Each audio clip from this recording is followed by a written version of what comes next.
YT Productions.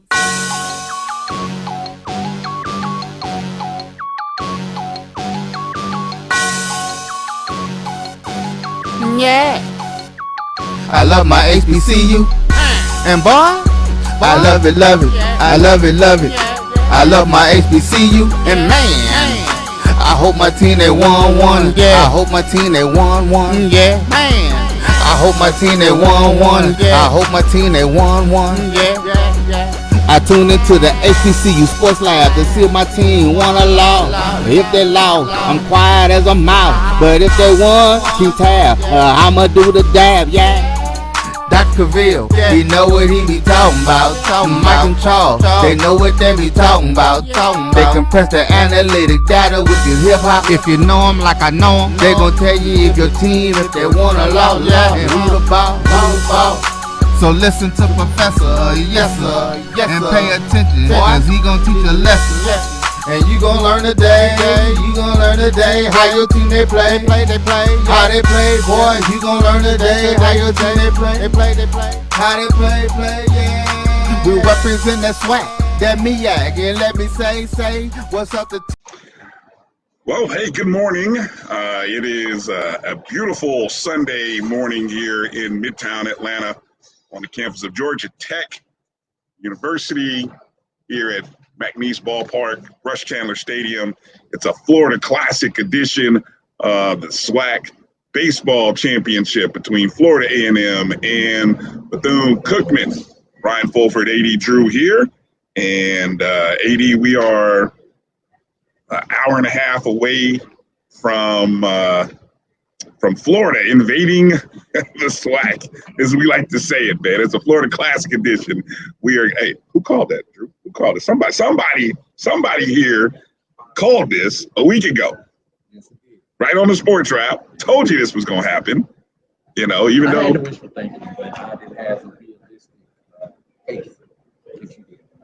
Hey, even though both teams had to do it from out of the elimination bracket, they got it done. And so more excited, the Rattlers had to overcome the demon of Alabama State, the preseason favorite, the number one overall team, the top team during the season in the SWAC.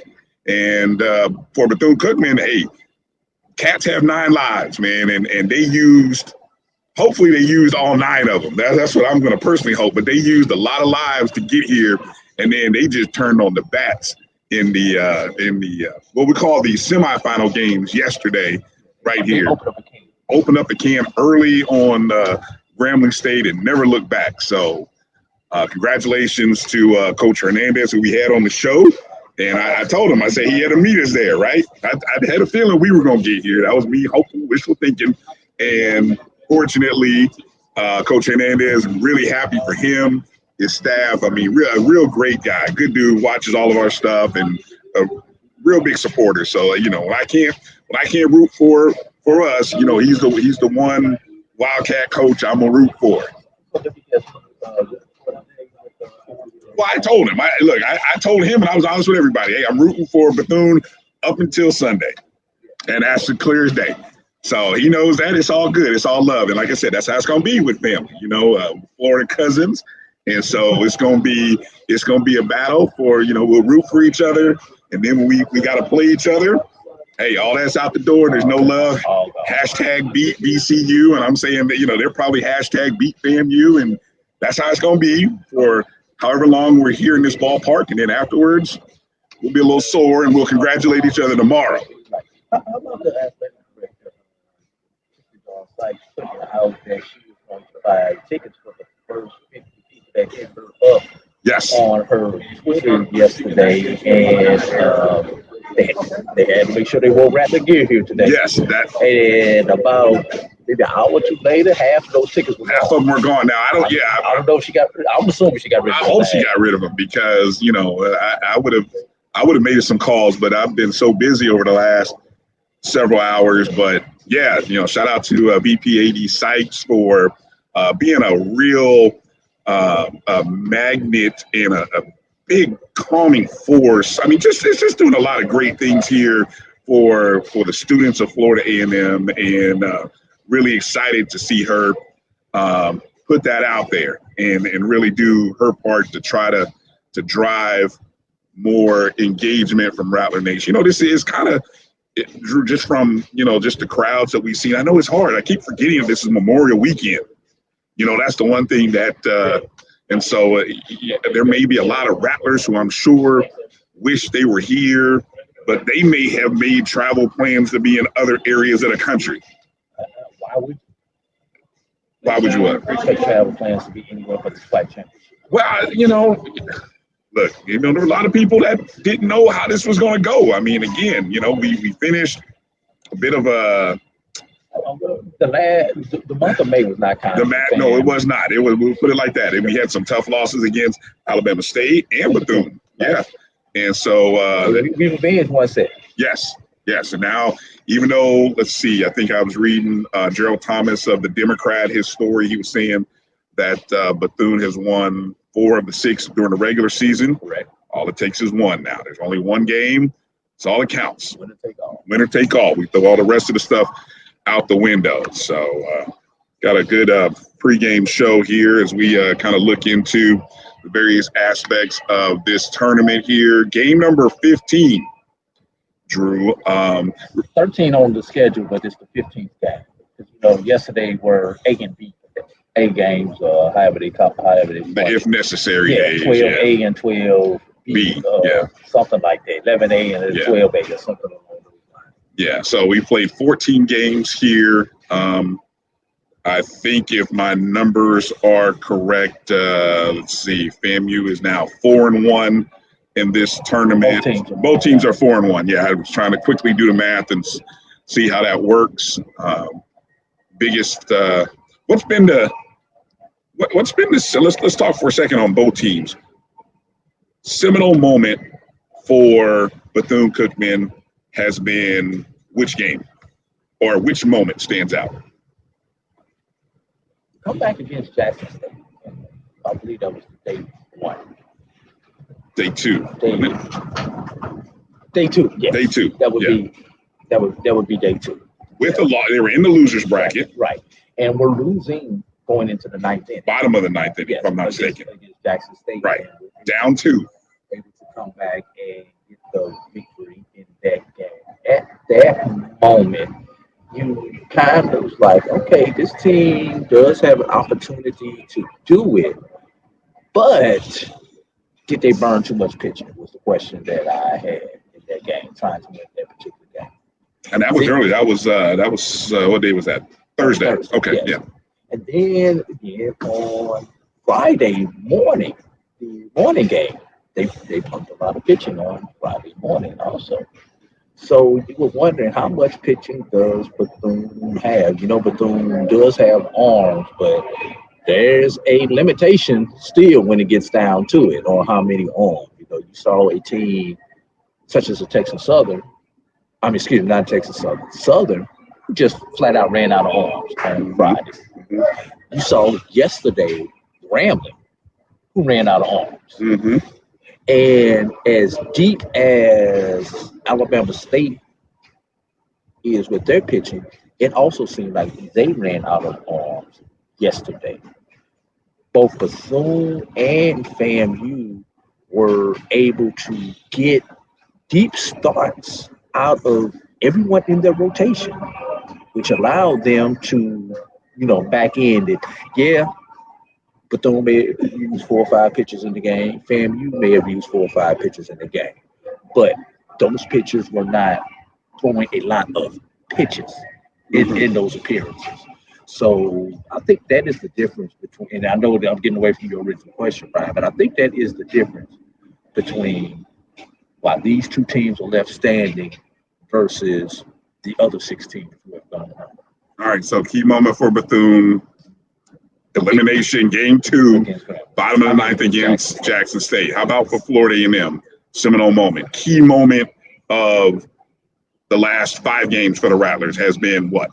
Actually, I think it was the loss to Alabama State. Really? Okay. Yes. The fact that they stole defeat from the jaws of victory in that game. They had that game won. Had many opportunities to win that game in the ninth inning, despite giving up 5 runs. They had 26 good outs, could not get the 27th out. That loss is probably what has propelled them to get here to this game here today on Sunday, because you would have thought coming back Friday morning, having to play that game after the emotional drain of losing that game on Thursday evening, having to come back and play Friday morning, and then to get a 1-0 gem on Friday morning against Prairie View to set up another chance for at Alabama State. And for them to have the focus and not look ahead to wanting to get their revenge against Alabama State, but knowing that they had to take care of business first and get the first victory in the morning. And then when Alabama State put the run on them Friday night, FAMU had was it a 4 or 5 run going into the ninth inning? It was a 5 run. Yeah, 7-2 at one point, right. Right. And then for Alabama State to score 3 in the top of the ninth inning, and for them to persevere and not get, like, okay, where have we heard this record before, Brian? It was like back in the day when you had the old albums and it got stuck and it just kept repeating until you skipped over it. But FAMU finally skipped the needle over the scratch and was able to get to the end of the song. I agree with you on the Bethune game. What's interesting thinking about the 3 games against Alabama State, if you were to go look at the number of innings where FAMU led, they probably led for, let me see, that's 27 innings. They probably led for maybe 20 plus of those innings. I would say probably 24 or 25 of those. Yeah, 27. Right. That's to me, that stands out. And I think what FAMU has been able to get from their pitching, which, I mean, we knew FAMU had bats. What hasn't been consistent all season has been the pitching. And we say that from the number 2, 3, or 4 guys for FAMU. Hunter Veets has been a standout. He's a first-team all-SWAC pitcher. We knew he was the ace of the staff. But, yeah, the other – and I want to make sure I give credit to we'll come back and talk about the pitchers later, because I want to make sure I give on both sides, because we talked about the better and stronger pitching conceivably has come from the East. We had 3 of 4 from the East. We get an East championship. Not surprised. And we'll have an East champion for the 2nd consecutive year. First time since 2018 that we had 2 finalists from the same side of the conference. Yeah. Let's get our business out the way, then let's take our first break.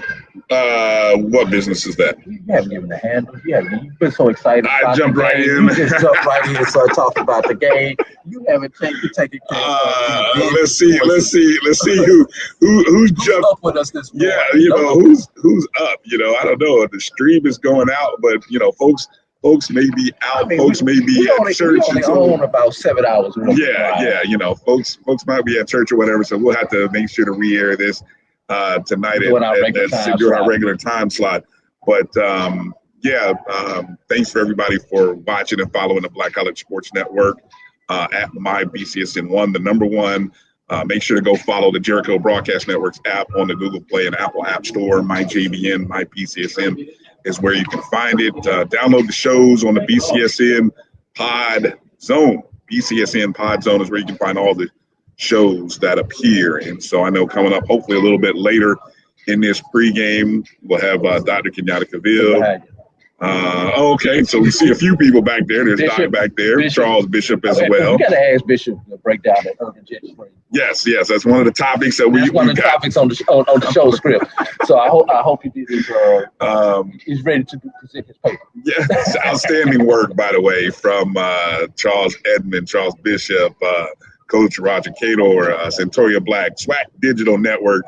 Outstanding job of broadcasting 14 games of SWAC baseball. Beautifully done, and also credit here to this great facility here, which is, I perfectly set up to produce a great baseball experience, to people who are streaming and jumping in and watching. So I know we got some stats and numbers, but as we get ready to go to the break, obviously these two teams coming from out of the MEAC are no strangers to championships. Within the MEAC conference, Florida A&M has won 8 baseball titles, conference titles.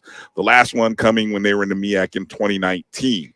For Bethune-Cookman, they have the most baseball conference titles of the MEAC, which no longer has baseball, Drew. So, they unless something happens and it comes back, they are the record holder. They are the record holder with 19 baseball championships, their last coming in 2017. So 2 teams who are no strangers to winning. And so it's kind of fitting that we are in the SWAC now. So we're going to take a short 2-minute break, come back, and we will get into some more conversation, talk about statistics, numbers. We'll try to get, as I said, we'll find out about the urban jet stream. We'll get a chance to talk to Doc on some of the finances and just the business side of conducting a tournament. So lots to talk about here over the next hour prior to the 1 p.m. Eastern start, which you can find on ESPN. The game will be broadcast on ESPN Plus, I believe, at 1 p.m. Eastern, noon Central, and you'll see the championship game between Florida A&M and Bethune-Cookman. All right, let's take a short 2-minute break. We will come back in a quick 2. You're watching the BCSN's pre-game broadcast of the SWAC Baseball Championship. The Cavil Group is a Florida-based marketing and training consulting firm. We help businesses communicate to their target audience and engage them in conversation. We also help to expand their audiences, which will ultimately result in growth for those organizations. In addition to being a certified constant contact specialist, my colleagues and I are also certified in John Maxwell Leadership Principles. We use these proven principles to conduct workshops, training, and private coaching sessions for individuals and companies looking to take things to the next level. Contact us to schedule a free consultation. Issues today, don't delay, call Cavil. This is the Dean of the College of HBCU Sports, Kenyatta Cavil of Dr. Cavil's Inside the HBCU Sports Lab with Mike Washington and Charles Bishop. Come mix it up in the lab where the course lecture is in session every Tuesday from 6 o'clock p.m. Central Standard Time on Facebook Live, YouTube Spreaker, or the BCSN app, as we discuss all things about the HBCU sports culture, including exploring the week that was in the sporting HBCU diaspora, as well as the upcoming week of HBCU sports. With me, the Dean, the College of HBCU Sports, on Dr. Cavil's Inside the HBCU Sports Lab with Mike Washington and Charles Bishop. Course lecture dismissed. From novice to aficionado, find yourself here. High quality cigars plus personal customer service. Slow Burn is Waco's only mobile cigar lounge, featuring a meticulous, curated collection of premium cigars. Visit our website, www.slowburnwaco.com. That's www.slowburnwaco.com.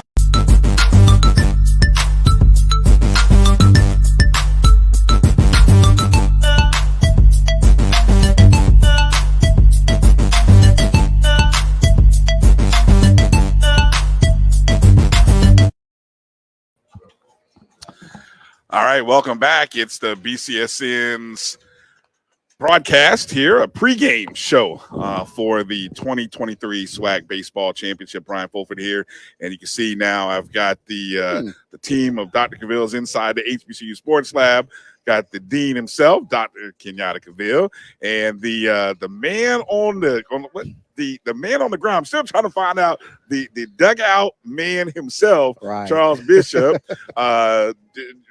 reaching into areas that have not been touched before in terms of this broadcasting game, Charles. And so congratulations. Let's start there with, kind of how that concept came about, and then you kind of making that thing work and doing a great job of being that, boots on the ground guy to kind of move from dugout to dugout. Sure. No, I really appreciate that, Brian. The SWAC, they're always being very innovative, and they gave me an opportunity to be sort of the field reporter or dugout reporter, if you will. And I got an opportunity to build a great rapport with the coaches during the course of the tournament, to where they felt, pretty comfortable talking to me down there, especially while the ball was in play. So, no, I think it turned out really well in terms of being able to get some insight that fans really wanted to hear in terms of what they were thinking and how to strategize moving forward. What innovation? I like that. Yeah. What kind of caught you by surprise, or talk about just the accessibility and how comfortable, or maybe which day did you feel like maybe the coaches got really comfortable with sharing information with you? Or I find it hard to maybe think that they were comfortable from the jump, sure, because it's something that hadn't been done before. Sure. And naturally, you will have a couple of coaches who are reticent, but what I found overall was the coaches were more than willing to talk, and were very glib. Both coaches today, Coach Hernandez and Coach Shoup, tremendous all week in terms of taking the bull by the horns and being able to talk through what they were thinking and how they were going to strategize moving forward. But for the most part, I let them know what inning that I'd be coming to them. So they were pretty prepared and they were ready to talk. And I'm very thankful to all the coaches for sharing their insight. And you also had some great interactions with whether it be Charles, Edmond, and Coach Kadar, or Centauria and Coach Kadar. Talk about that interaction with staying abreast of things, which I thought was that was an added element that I wasn't expecting. Because, sure, at first when I heard about, okay, so you're just going to be, jumping in a couple of innings. But then when I heard you start interacting in the game, I'm like, oh, okay, this is next level. This is good stuff. Yeah, and it really helps. Charles and Centauria, you talk about two professionals, and they are, the voices of the SWAC. People are very familiar with their broadcasting style. But then, working with a legend like Coach Kadar. And so it was very easy to kind of just talk to them and really get insight from Coach Kadar in terms of what he was thinking and how he would strategize in certain situations and whatnot. So it became very conversational, very, very easy broadcast to do. I agree. I love it. As you said it appropriately, Brian, innovative. Those are things that we need to continue to strive for. Sometimes they're going to be things that we have to pause because there are cost constraints around them. So we have to be mindful of that. But when we find a way to partner with folks that are serious about working their craft, folks that are serious about the business of HBCU sports, and oftentimes even more importantly, the SWAC in this particular instance, we need to do everything in our power to make it work. Sure. And so, I pushed it, and I don't think people understand what it takes to do this. This is not something that just happened yesterday, this week. This is multiple years in the making in terms of Charles working on his craft, building relationships. Credit to Andrew Roberts. Yes. Working with him over years to going back and forth with key dignitaries in the administrative level of what this would look like, how it may work, when would be the appropriate time to start it. And all those factors came together at this point, and you see the fruits of that labor. So I did want to share that this is not something that just happened yesterday or this week. That's a good point. And I want to take my hat off as well to James Crenshaw in terms of leading the broadcast with the production. Tremendous work that he's done all week in terms of making sure that everything went off without a hitch, and he has done a tremendous job. Next thing is we're gonna have to work on quietly is miking up a referee or umpire, a head guy that kind of reviews plays and educates us on the correct play and why it was called from the experts. Kind of that USFL type model. Yeah, and you see it in NFL, NBA for years, where they would now have a crew chief person that would come in, use this a rules guy. That's kind of retired. But yeah, the latest version of this USFL. So, you know, one thing that I appreciate, obviously we're here in the SWAC, so I want to show the appropriate love there. But I've had a chance to work with the MEA, the SIAC, and CIAAs. Those commissioners are open to ideas, but sometimes I think as fans, we throw ideas out there and think it needs to be immediate, and we don't know all the different areas of how it affects. Sure. And so I take that information as a carrier between those, but I also try to think about how you implement it actually. And again, I look at cost constraints. I look at the business model. Is it human capital capacity? Is it technology a component of it? And oftentimes it may be multiple facets. But if you work with them and tell them, and sometimes I'm able to navigate the craft and tell them how they can do it within a financial reason. And when you put those things together, they tend to jump on it. Good stuff. Charles, as it comes to these teams, Bethune and Florida A&M, what are some things that you have learned or gleaned from your conversations from these teams? Let's start with the Bethune side. Bethune very easily, they take on the personality of their coach. I mean, it does not matter what sort of adversity that they face within this tournament. They are a very steady group. And if you take a look at, if I'm not mistaken, pretty much every game this tournament, they've been down early. But they've stayed the course, and they have good quality at bats. If you take a look up and down the lineup, not a lot of guys who've hit a lot of home runs. They don't really steal a lot of bases, but they put the bat on the ball. And that's one of the things that Coach Cater has said all week, that you have to swing the bat and see what happens. And they have swung the bat very well. They've driven the ball back up the middle. They've hit the ball opposite way, and they've just moved runners along all week. They have been steady. They have been consistent. And, I take my hat off. Coach Hernandez has knocked off Jackson State. He's knocked off Southern and to knock off Grambling, all teams who are pedigree teams who've won SWAC championships. Yeah, he's knocked. He's been knocked off Southern once, Jackson State, Grambling twice. It's been an impressive run. He went through the whole West. Went through the West. He cleaned out the West. He did they? Did Grambling twice, Southern twice. Everybody but Texas Southern. They split, but he cleaned it up. So that was pretty impressive when you talk about what he's getting done, especially to come through the losing bracket, and he did it the hard way after losing day one. Close game, 4-2 to Southern. Exactly. They were right there in it. And then the other thing in the last couple of matchups, they've been that cardiac kids where they've been able to do it late in ball games. They've gotten, one of the key things I always try to tell people about the tournament is that you just never know.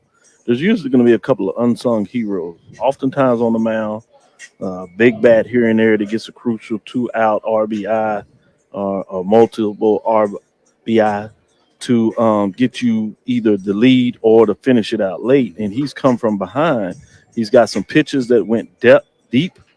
And you see that on FAMU side, which is the other reason why they're here. But you talk about somebody that comes in that you're thinking may give you an inning or two, at the most maybe 3, many of them giving you 6, 7 innings, sometimes into the 8th.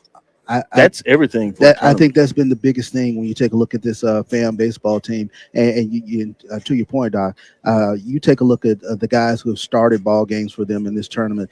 They've given them 7 innings, 6 innings. The young man, Raylan Wagner, he stands out. He went 8 1/3. He gave up, I believe, 6 runs, but he kept them in the game. He kept wiggling them out of jams. And it was just a yeoman performance when they had to have it to just get to the game that could get them to the championship game. You mentioned that that FAMU pitching, which really I feel like that's that group, the group of Raylan Wagner, Trey Simmons, and I guess I'd probably even say Dallas Tees. Yeah. 3 guys who won games. Tees went 7 innings.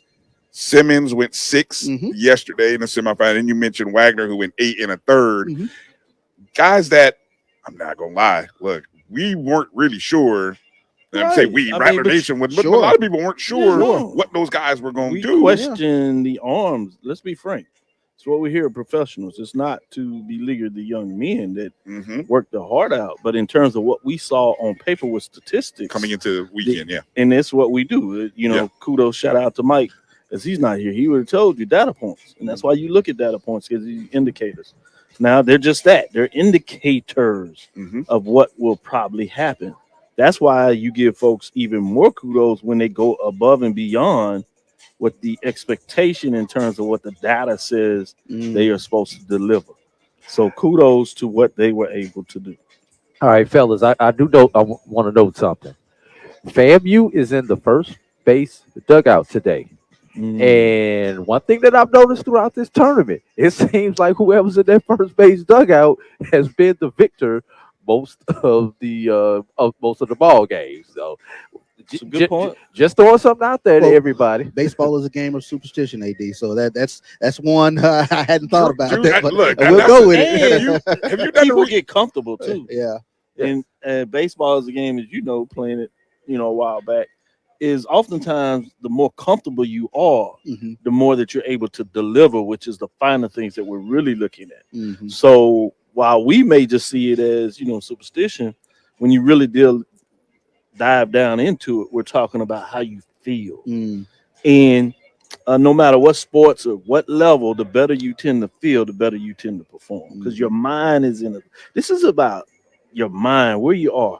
These guys have played 5 games. They are tired. I don't care what anybody says. You can't plan for this. Yeah, you have off-season workouts and the sales good. We'll put that cliche in there, how much they work, but everybody works.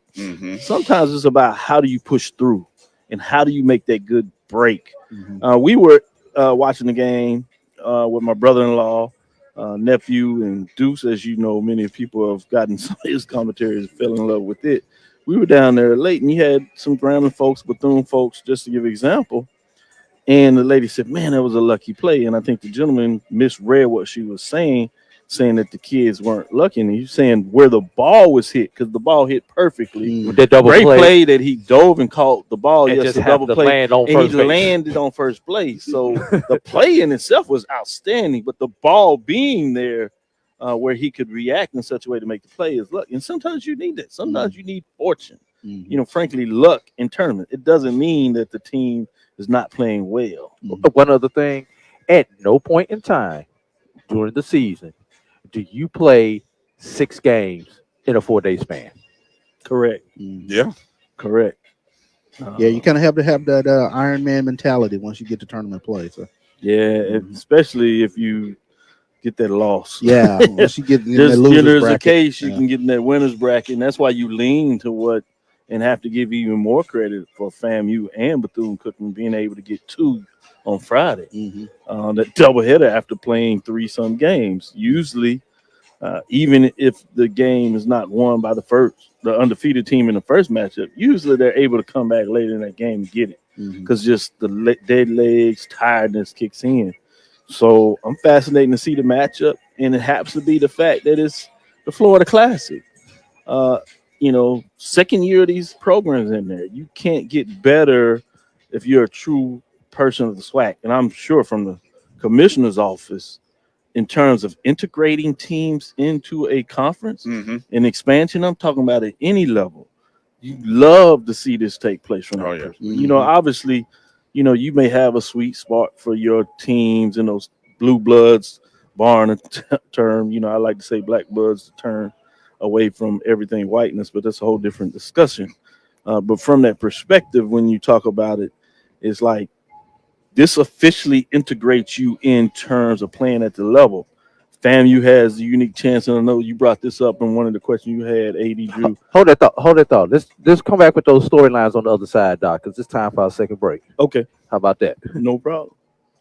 All right, we'll take a short 2-minute break. We call that a tease in the business. Cut y'all just in time. All right. Let's take a short 2 minutes here. You're watching the BCSN preview of the 2023 SWAC Championship Baseball Game between Florida A&M and Bethune-Cookman. Be right back. The Cuvée Group is a Florida-based marketing and training consulting firm. We help businesses communicate to their target audience and engage them in conversation. We also help to expand their audiences, which will ultimately result in growth for those organizations. In addition to being a certified constant contact specialist, my colleagues and I are also certified in John Maxwell Leadership Principles. We use these proven principles to conduct workshops, training, and private coaching sessions for individuals and companies looking to take things to the next level. Contact us to schedule a free consultation. Issues today, don't delay, call Cuvée. This is the Dean of the College of HBCU Sports, Kenyatta Cavil of Dr. Cavil's Inside the HBCU Sports Lab with Mike Washington and Charles Bishop. Come mix it up in the lab where the course lecture is in session every Tuesday from 6 o'clock p.m. Central Standard Time on Facebook Live, YouTube Spreaker, or the BCSN app, as we discuss all things about the HBCU sports culture, including exploring the week that was in the sporting HBCU diaspora, as well as the upcoming week of HBCU sports. With me, the Dean, the College of HBCU Sports, on Dr. Cavil's Inside the HBCU Sports Lab with Mike Washington and Charles Bishop. Course lecture dismissed. From novice to aficionado, find yourself here. High quality cigars plus personal customer service. Slow Burn is Waco's only mobile cigar lounge, featuring a meticulous, curated collection of premium cigars. Visit our website, www.slowburnwaco.com. That's www.slowburnwaco.com.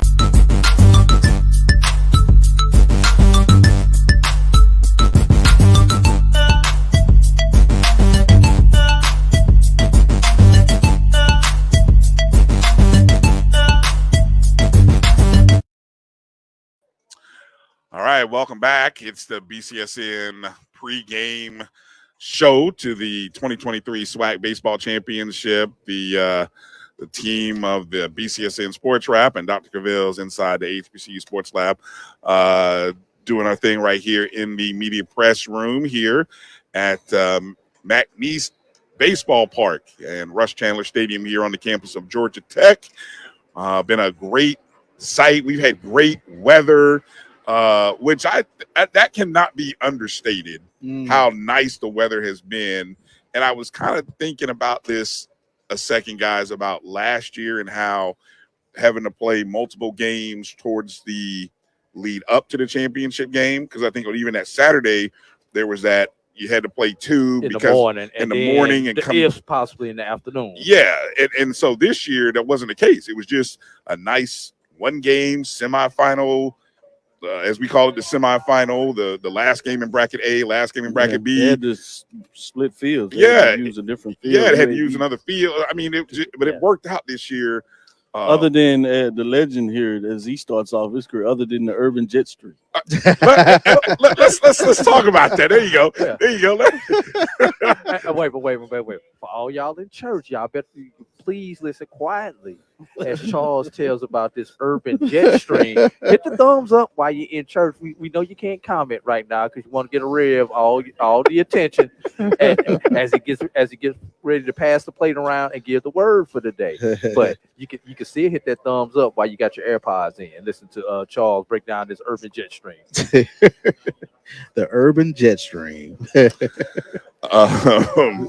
Yeah, Charles. Where'd you come up with? Yeah, that was genius. I was just sitting there and I was looking, and the funny thing about this park is kind of from pitch to pitch, the wind can shift, and it's really funny. You start taking notice how the ball just started carrying, especially going out towards right center.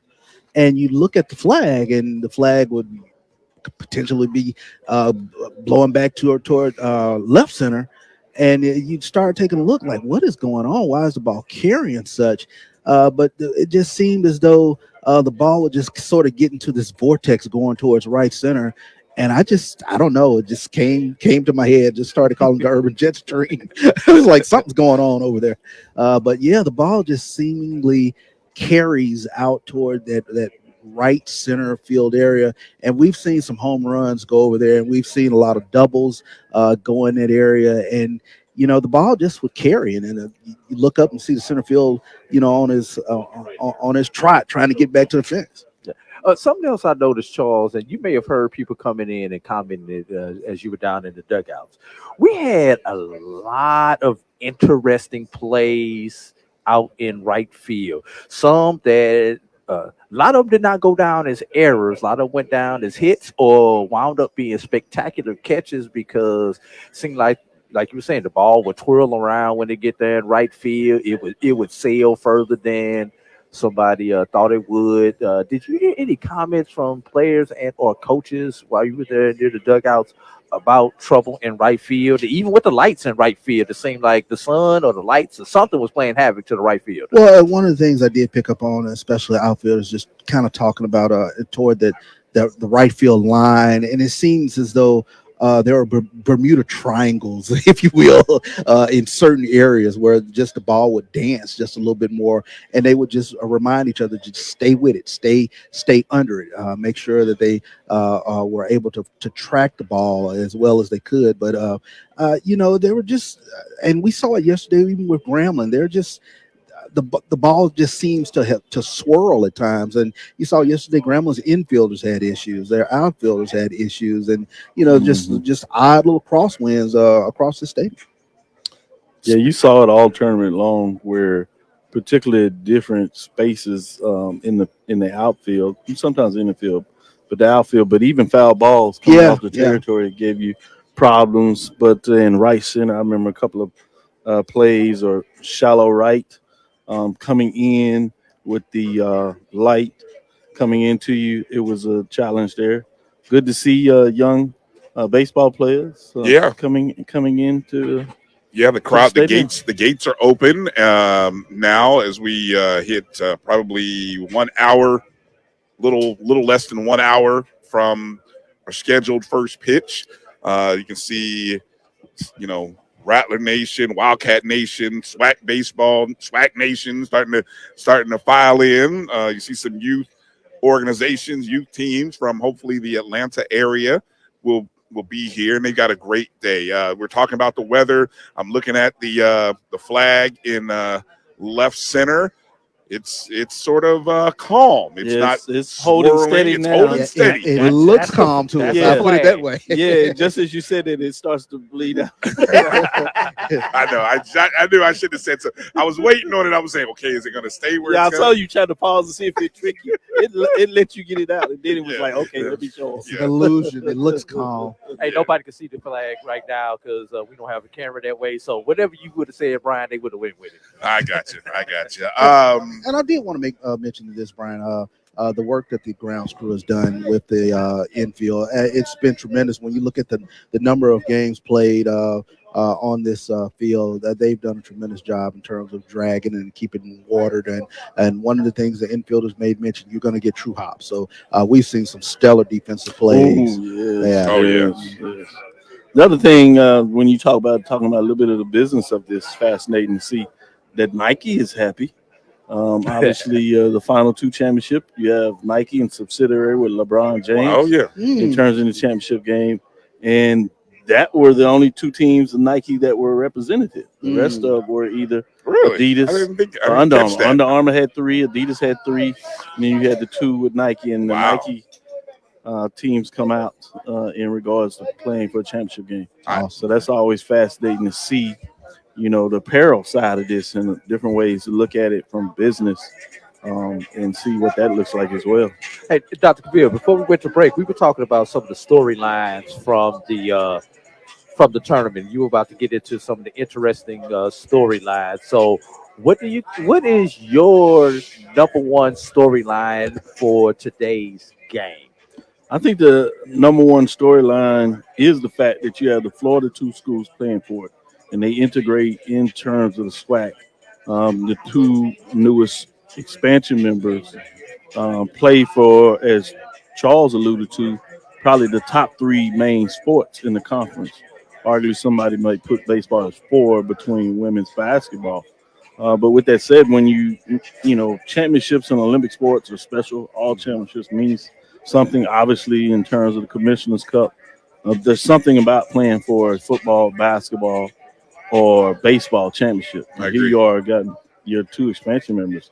You talk about FAMU, opened up the year when they came in, winning pretty much one of the first championships in volleyball 2 years ago, repeated this year. Got a chance to close out the second year with a championship. Or you talk about Bethune-Cookman, who is yet to win a SWAC championship and hadn't won one in the MEAC for a while. So that would be special on their side, particularly when you talk about how the year kicked off with FAMU having to open up with North Carolina and all that. I don't want to rehash it, but we know the stories. To clean that up and go out with a championship is significant. And then you talk about the fact Bethune-Cookman. We know it took place, what they've been dealing with all year long, particularly in terms of the coaching hire.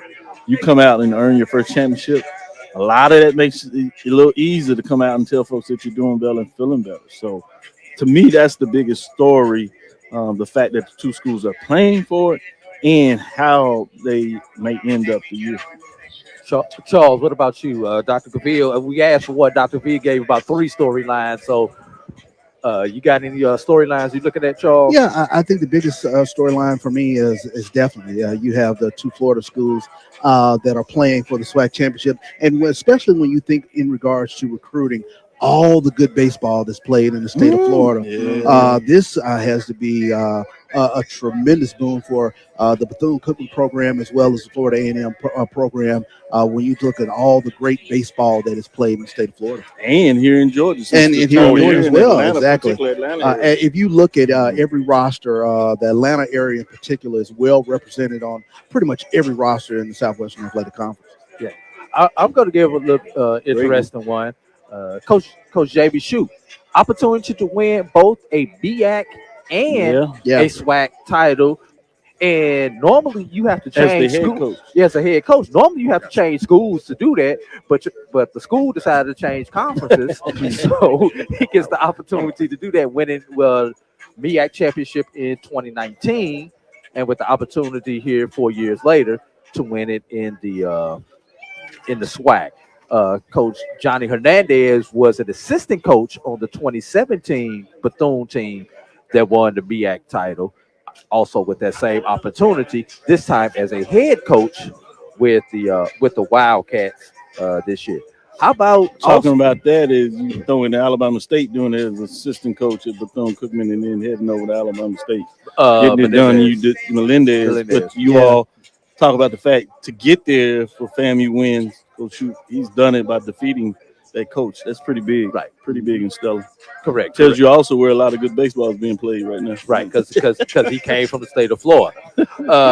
How about the first time since 2008 that we've had 2 teams from the same state battling for the SWAC championship? Dr. Cavil, that one was I like the last time that happened. Because you on both sides of that one right there with Texas Southern and Prairie View. Yeah, we've shifted to basketball now. We fell out a little bit of that. We got to find a way to get back into business, baseball, football, and basketball. I like when it's shifted to the Lone Star State. Yeah. All right, Brian, I think we've taken a lot of the storylines. You got anything out that we did not put out there as far as the storyline? No. You got one, Charles? Well, Go ahead. when you think about both of these teams coming from the SWAC East, how difficult will the SWAC East be? And I talked to Coach Hernandez about this. He's like, and he really expects it to be this way, that when you take a look at not just the teams that were represented here in the SWAC tournament, but even the teams like Alabama A&M and Mississippi Valley, you could very well see a changing of the guard or flip-flop from each year between the first through the 4th seeds in terms of getting to this tournament. So I think the bigger thing is you have some parity on SWAC East and SWAC West side of the ball, and you're going to see some great ball being played in the next few years. Let me piggyback off of that. At first I was thinking, okay, should I rant about the whole SWAC Hitter of the Year thing again? I said, nah, I'm not gonna do that. Not gonna do that. I'm not gonna do that today. It is said what it's said, and it's been spoken. For Wednesday. Okay. Who was the best in the RBI part of that? Who had the most RBI? I don't because I know sometimes we look at slugging percentage, hitting percentage, but it's unique. But I'll say here's my counter to I remember you talked about the RBI thing, and my counter to the RBI thing is it's hard to get RBIs when you're the 1-2 guy in a lineup. Right, but I'm saying if you are a coach, and that's how they really took at it, you don't look just at one data point to make a choice for the person. So I'm not saying that it wasn't correct and you have argument, but I think sometimes we get so in our mind's eye and we look at one thing and we forget about it. And then we do talk about the East. And I think the East has a strong case to talk about it being stronger, but I think we say that without really looking at how much stronger it may be. Is it a significant difference or is it stronger? What's interesting is, do you value the conference-only stats versus the overall stats? I do from this perspective, and I think that's another one. I think because it's a conference award, so you should be looking more at the conference part of it. Yeah. But what about the argument that everybody doesn't play everybody because of the divisional format? So I think that's another conference part. only stats with a grain of salt. Because I don't think you take it with a grain of salt, but I do think you have to put that as part of your analysis. So it's just like when you do your analysis in terms of the poll. Yeah. You weigh different things in there. You don't just take one thing. You look at it all, correct, and you shake it in there, and the computer spits it out. But you take it all of it. But what Charles thinks is important, he may weigh slightly heavier than what you think is important. What I think is important. What AD, all of us may have a sweet spot where we think a note of reference is slightly more important, and that's what's great because that creates the dialogue. I've always weighted on base percentage higher than probably what everybody else does, because to me, getting on base is the thing for the RBI guys. I know OPS puts slugging percentage and on base percentage together, but to me, it's the table setter, the person that gets on base the most. And Coach Cater kept saying this all week. In terms of getting runners on, 63% of the time, when you the leadoff person is on, that they score, and that is a big stat. And let's take something else. What about that number 2 hitter, not only in your lineup but in the inning, who essentially loses at bats because a lot of time he's asked to take a few pitches so that your runner can steal, sacrifice the man over, or let him steal and then sacrifice. Well, he loses a quality at bat opportunity, but he's sacrificing that to help his team out. And there's no way to really to really quantify that outside of looking at how many sacrifices somebody has throughout the season. So same thing with that number 3 hitter. How many sacrifice flies does this person wind up having? He's losing their bats, he's picking up the RBIs, but those are different things that you have to weigh in when you look at these awards. Are they really that type of team player? So let me rewind all the way back. I do like the final part. We do agree on this part.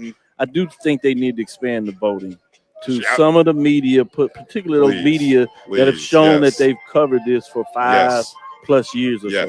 Yes. I was going to piggyback on what, Charles, you were talking about.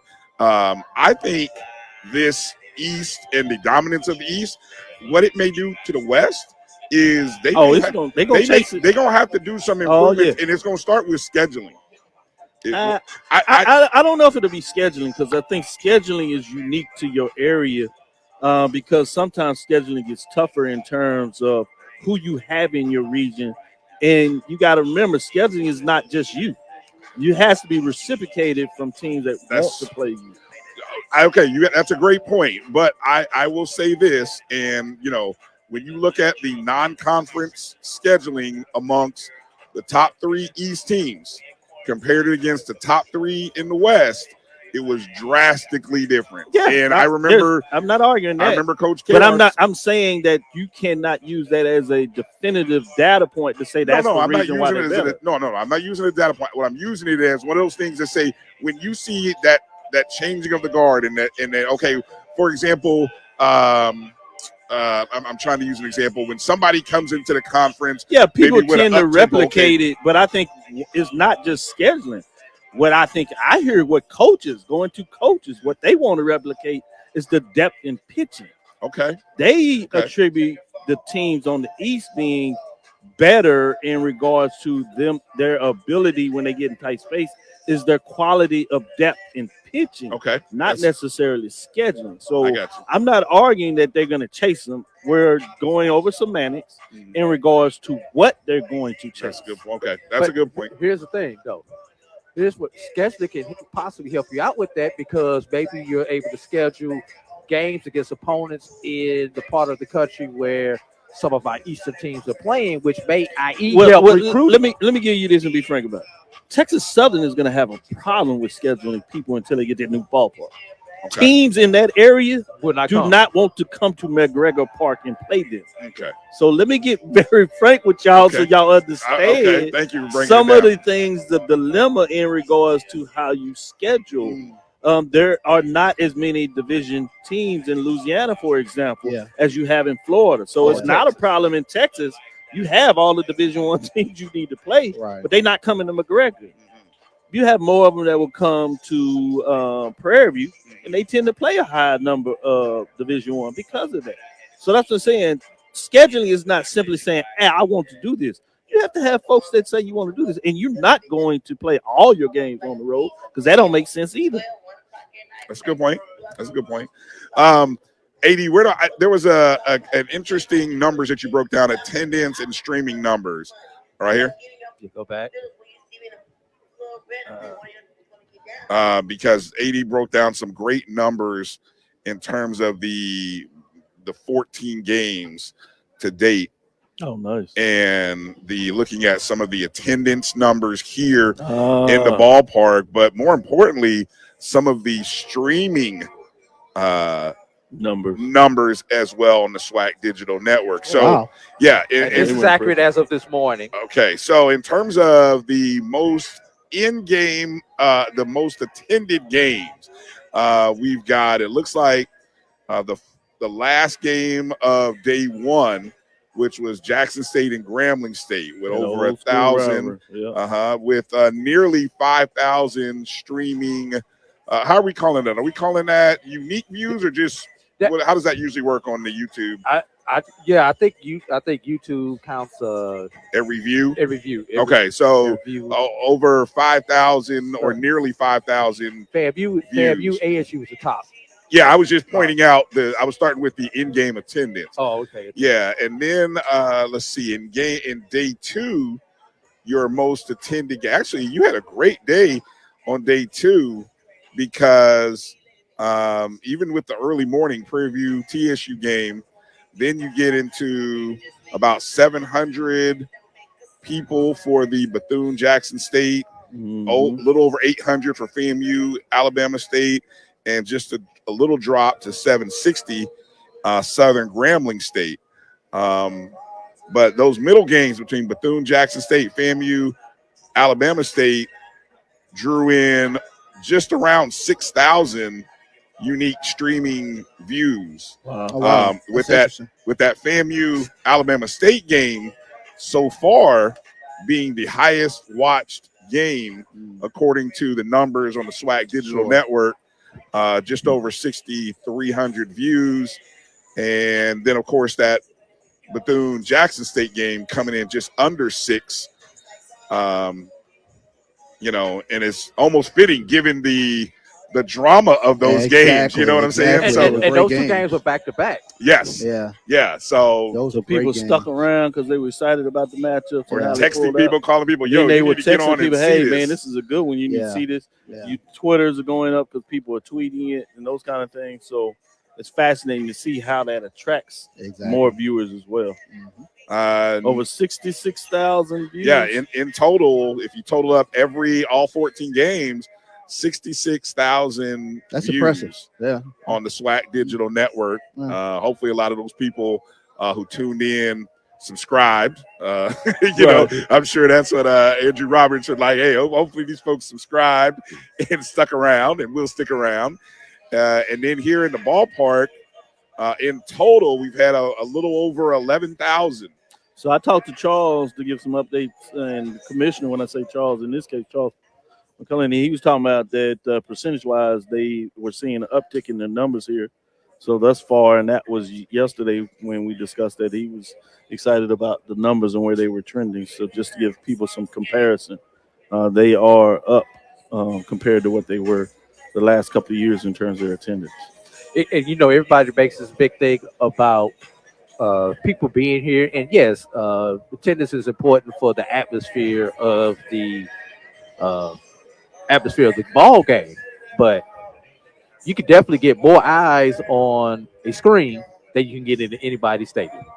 Yeah, absolutely. And that's that business side of where we are these days, that we're all trying to learn. We're learning more that in terms of advertisers, which, Doc, we've seen those who have watched the broadcast, we've seen advertisers. I think last night I saw advertisers for the first time that maybe I didn't see earlier in previous games. I mean, you had a couple of came in the last day. And some of them had like marketing material here, but they actually brought the activation units is what you're talking about, folks, to make sure that they can activate potential customers to the business, or at least make them more aware of the touch points of how they can take part in the products or service that they had. So you're actually right. And that we've seen it coming in. You've seen a lot more of that activation be a part of this championship scenario. So it seems like they've all been happy, they've been active. So that's important to see what that looks like. So I'm glad you brought that point up. Having Saturday games turned out to be, from a conference level, a good thing. Yeah. I'm sure Grambling State and Alabama State, not happy that having that played Saturday. But the conference as a whole is like, hey, we're glad we had a Saturday game. I wasn't either. I was planning to do some other things. But it totally took away my golf time. So. Yeah, see, I was going to go see Atlanta Brave game. So everybody was just too tired to go see the Braves. If I had to be around here for good HBCU SWAC baseball, it was a good place to be. So it turned out well. Well, I just happened to just glance down at the field. You see this kind of the social media teams for Bethune and Florida A&M getting those pre-game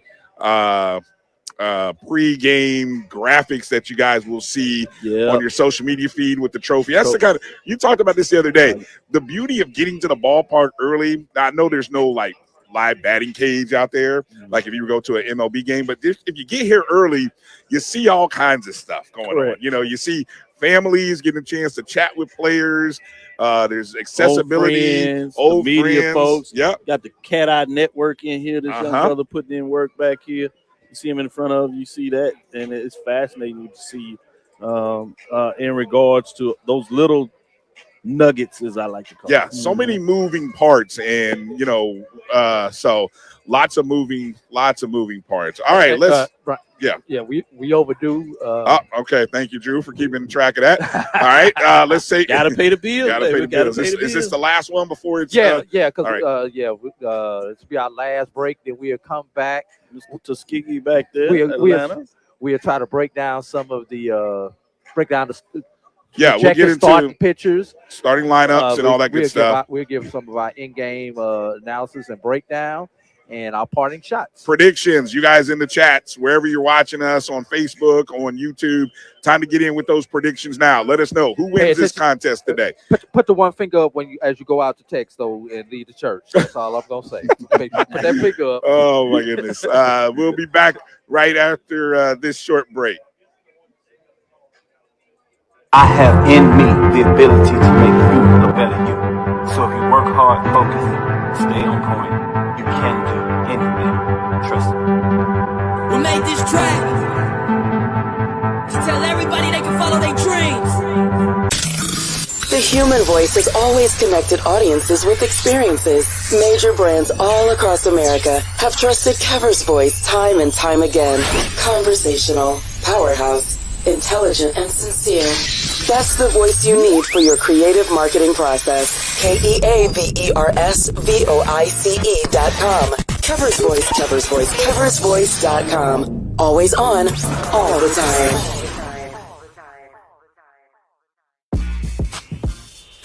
When we invest in ourselves, our glow, our vision, our vibe, we all shine.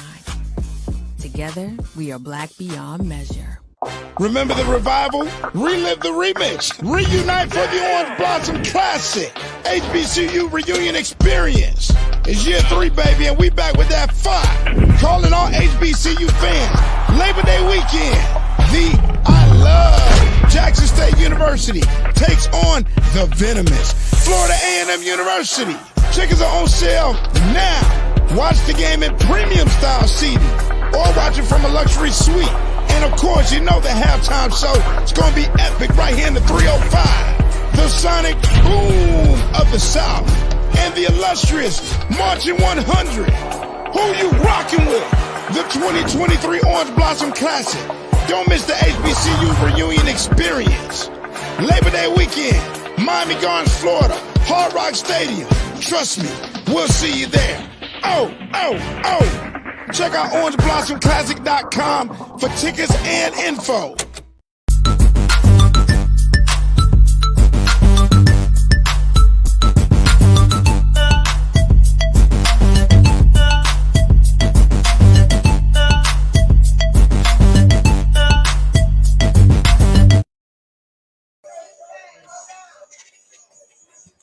All right, welcome back. We are probably about 30 minutes away from first pitch. This is our last segment here of the BCSN pregame for the 2023 SWAC Baseball Championships between Florida A&M and Bethune-Cookman University. A little series history here between FAMU and Bethune. This should be fun. Yeah. I'm not really sure how far back. I think this is maybe as far back as 2011. So Bethune-Cookman with a 39-28 wins over losses record against Florida A&M. So I don't know. Somebody do a quick math. That's 40. It's almost 60. Let's see. 70 minus 3 is 67 games. Over the last 67 games, Bethune-Cookman has won 39 of them. 58.2%, winning percent. Okay. The last time these teams played, May 14th, Florida A&M ended up getting a walk-off win 5-4 in the 10th inning of that contest. The Rattlers had a 4-1 lead going into the bottom of the ninth. The Wildcats do what the Wildcats do. Put 3 in the bottom of the ninth and then force it into a 10th, where FAMU ended up getting the win with a run in the top half and then closing it down. In case you wondered, the longest winning streak of this series by FAMU was 6 games back in from 2015 to 2016. Let's see, last 10 matchups have gone 6-4 in favor of Bethune. So that's essentially last season and this year. And I think this year it's 4-2. Excuse me. So if you kind of think about that for a second, that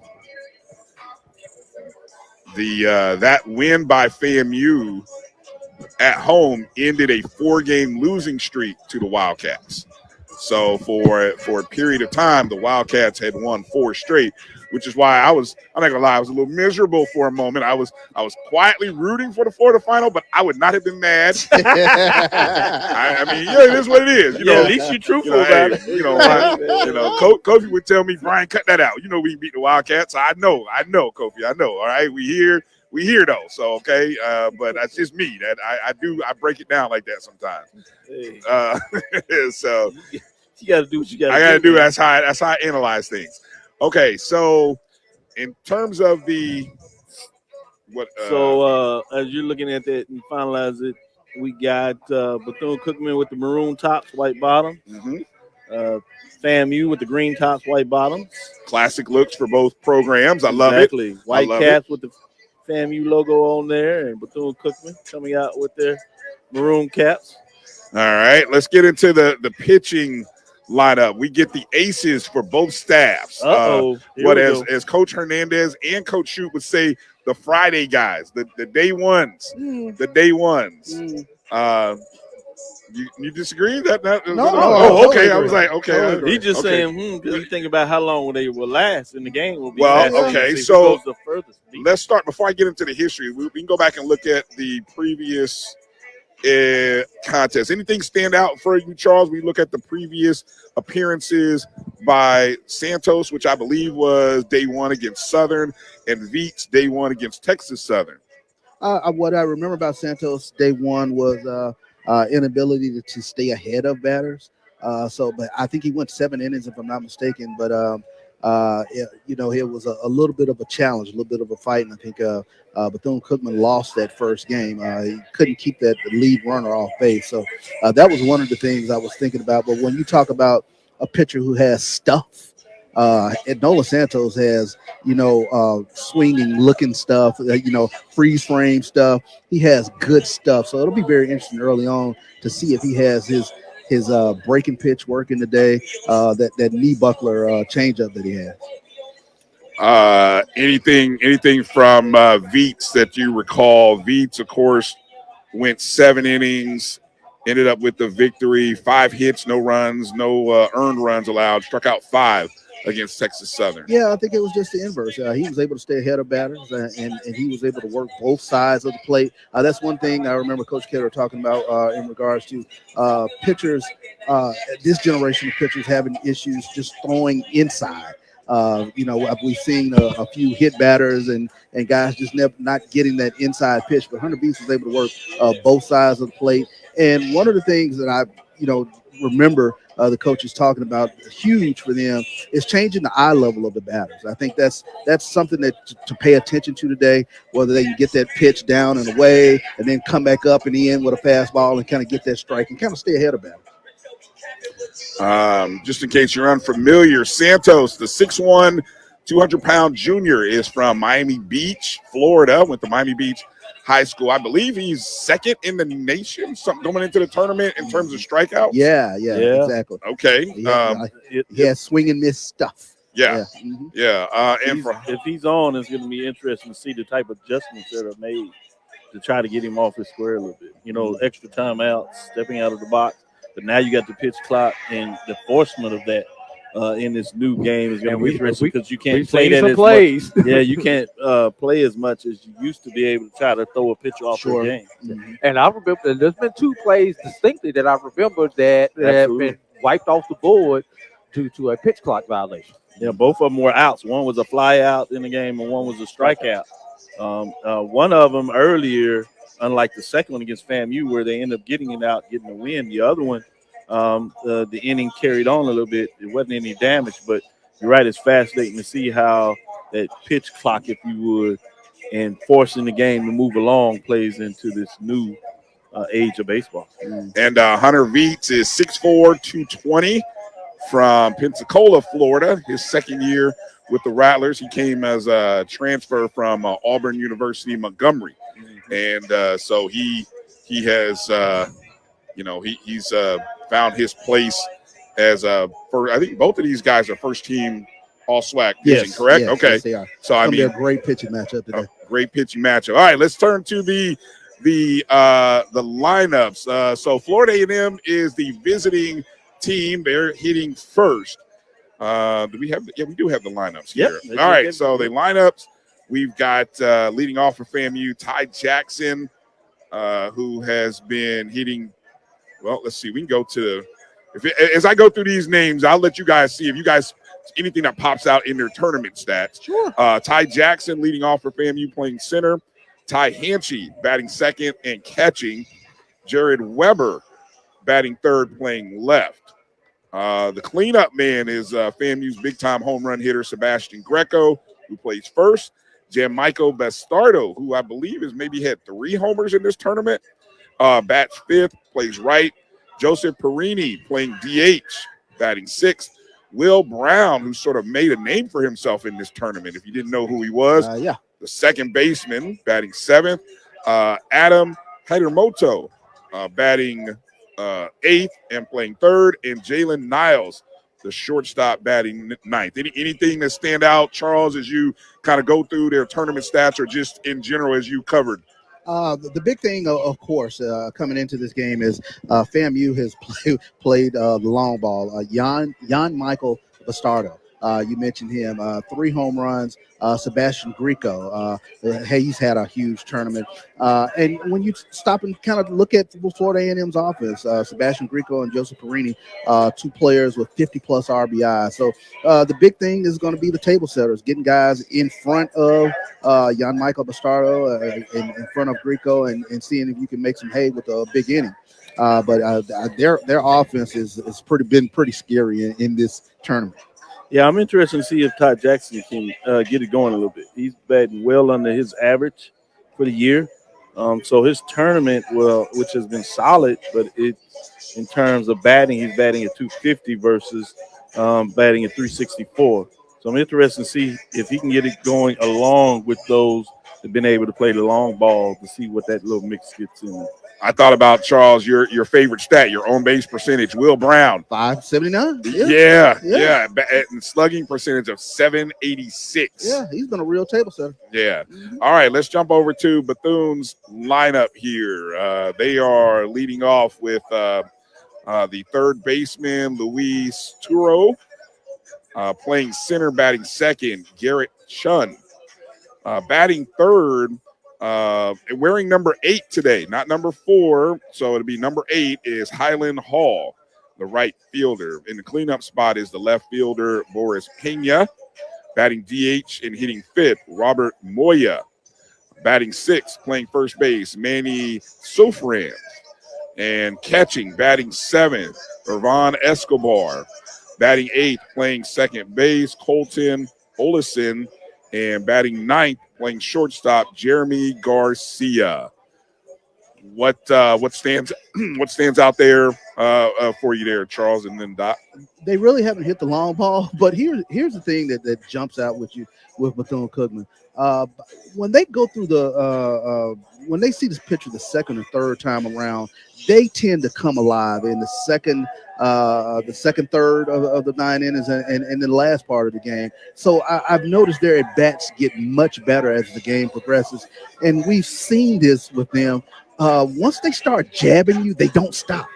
They've had innings where, you take a look at the aggregate of 3 innings, they scored 10 runs. Take a look at the aggregate of another game, 12 runs. So it's almost like a boxer that just jabs you to death. They don't stop. They have great at-bats, short, compact swings. They go right back up the middle, and they just single you to death. And then comes the big-headed double. So, I mean, they're a very consistent offense in this tournament. Yeah, I'm looking at a couple of batters that are just tearing the cover off the ball. They might not be going long, but putting that ball in play and getting on base is fascinating, because these guys are well above their average for the year. So you got Escobar, who was batting 331. He's batting 563 for the tournament. You look at Moya, who went 324 during the year. He's at 471 for the tournament. So they're doing really well. In the last one there, Garcia, in terms of just batting 267 for the year. Guess what he's doing? He's over 400. So you have 3 guys particularly that are over 400. Can they continue to be hot at the plate? Yeah. Hall has been consistent in terms of what he did for the year. So he's probably going to be there at 364. And guess what he did for the tournament? He's at 364. Yeah. So he's been batting right on pace. And pay attention to the number 2 batter in the lineup. He's not really hitting a ton, but he's watching the ball so very well. I think he has taking a lot of pitches. Yeah, Garrett Chun. He's making pitchers like eat up pitches in the count. So he's had a very disciplined at the plate. Yeah. The one little stat here as we get ready to get close to wrapping up, I want to bring up for Santos in the 2 meetings this year against Florida A&M. He is, I don't know if he's necessarily, well, let's see, Florida A&M beat Bethune back on March 31st. Santos went 7 innings, gave up 3 earned, struck out 10 in that contest. FAMU won 7-5. And then in the second meeting, he went 7 innings as well, only gave up 2 earned runs, struck out 10. So he has had he's been a difficult guy for FAMU. We're going to see some Ks today. For Veets against Bethune, this is what's kind of interesting. This might, look, he's only gone 5 innings against Bethune back on that March 31st game. And then he only went 6 innings in that May 12th contest. Didn't necessarily give up, only in terms of earned runs in that second contest. That was a big win for Bethune. He only gave up 2 earned runs. I mean, there were 6 scored, so it wasn't all on him. So can Veets go 7? Can he go longer?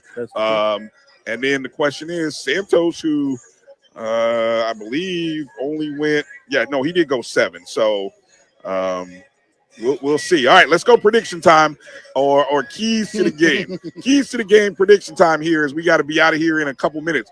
I'll start with Drew back there. Keys to the game and prediction, Drew. Bethune has been down every game in this tournament. Even their big win on yesterday technically was a come-from-behind victory as they went down 2-0 early to Grambling State.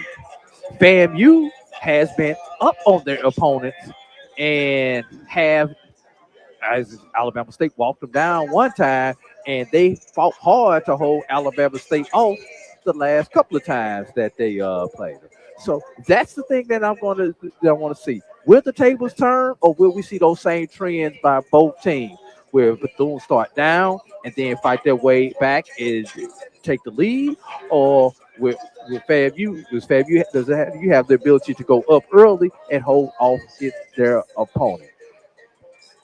Pitching leans a little bit more towards Bethune, but my heart bleeds green and orange, so there's no way in hell on my podcast that I can pick Bethune. I will say, I will say like this though. It would be a good story if Bethune winds up winning, considering everything that they've been through this year. But wouldn't it be a better story if FAMU becomes the bookend champion of SWAC championships, winning the first championship in volleyball of the season and the last season of baseball of the season? So I'm going to leave it right there while I turn it over to the Inside the Sports Lab group. All right, Charles, go. I think it comes down to the last couple innings. One person who we've seen in every game as far as pitching is Zach Murray. And Coach Shoops calls him Everyday Murray. How do the Bethune-Cookman batters fare against Murray in the last third of the ball game? That's going to be a very interesting matchup to me. But Bethune has impressed me all throughout this tournament. I don't think there has not been one game where they have not been down and they have fought back from adversity. That's where I see this game coming down to. I like what FAMU has done. The Rattlers have played really well and showed why they came in the number 3 seed in the East, playing some good baseball. But here comes the but. I'm going to go with my colleague, Charles. I'm going with Bethune-Cookman. A little biased there. I like the fact that Coach Johnny Hernandez gave us the interview. He's been keeping up with us. But in serious, because of the way I had a chance to talk to him, his calmness is at a different level for this tournament. So. And I think his team plays at that level. And we gave you some of the stats I think is going to be there. But I think this is a team of destiny in a lot of ways in regards to them turning this program back into the type of perennial program it's been. And there's something about FAMU being able to get over the hump against Alabama State. That was huge. Even though Alabama State dominated the series, I'm hesitant to see FAMU being able to do it again against a team that has showed over the series that they've been able to beat them. But it's a one-game scenario. At the end of the day, I'm going with Bethune-Cookman Wildcats to get it done. Did FAMU win their SWAC championship against Alabama State? Yeah, that's yeah. Woo! That's a loaded question, man. That's I thought about that driving in. I'm like, man, I hope we didn't get comfortable thinking that, hey, we beat the best, the quote unquote the best record team, and it'll feel kind of We defeated Alabama State for volleyball championship too. Yeah. I would feel kind of flat though. Okay, so I will say this: FAMU struck out at 10 times against Santos in the 2 previous meetings. Will the FAMU batters make Santos work? Will they show patience and wait? A lot of guys have been jumping on the first pitch. Will we see the patience by the FAMU batters with this being their 3rd time seeing Santos? For Bethune, you guys have said it well. They've been behind. What would it look like? Well, we saw what it looked like yesterday when they jump ahead. Actually, they started off behind. Did they start behind? Okay, and then they opened up and got ahead and were never challenged. So then I go back to what I said. If Bethune jumps ahead, what will it look like for them? Because they have not had a lead or started the game from in front. So that's what I'm looking for. You guys know. Hey, Deuce, do you want to break the tie? It's 2-2. Deuce, you got a prediction? You got a prediction here? Who you got? Who you got, Deuce? Who you got? Deuce, going back down there. Going back down there. Going back down there underneath the man. I didn't know you was gonna come into the mic and do that. He forgot who charged. That was savage. That was savage. All right. Hey, Florida Classic, Atlanta style. State of Florida wins. I do want to say a big up. Seriously, the FAMU and Bethune-Cookman. This is the way you do it. You do it on the field. Yeah. Let the fans do all the talking, all that good stuff, good and bad in terms of this. But when you get a chance to do it on the field and show up in terms of welcome to the SWAC, this is a statement in year number 2. Well done by both FAMU and Bethune-Cookman. Yes, indeed. I see a good crowd of Wildcats. I see Rattlers. Oh, you're about to get a great Florida Classic reunion here. This is about to get ugly. This is going to be a good one, folks. This is going to be great. Rattlers and Wildcats in the house, in the ATL. We got a good one here. I want to thank everybody from the SWAC, from the commissioner, Dr. Charles McClellan, to Andrew Roberts, to everybody who's been around to make this possible. Thanks to James Crenshaw for letting me borrow his extra headset because we had 4 people and 3 headsets for this show. Good guy. Very much so. Yeah, so sports information, folks that have been giving us all the good data that we've been able to provide you. That's been great. Good luck to the coaches. 2 great coaches, 2 coaches that we definitely enjoy, Coach Hernandez, Coach Shoup. Good luck to these teams. We are going to sign off now as you can get ready to watch this contest on ESPN+. So for Dr. Cavil's Inside the HBCU Sports Lab, Doc, Charles Bishop, for the SportsWrap, AD and I. No show tonight. ONG Strike Zone. No show tonight. Yep. Shout out to the ONG and everybody who watched. Let's get ready. Course. Lecture. Dismiss. Time for light, everybody.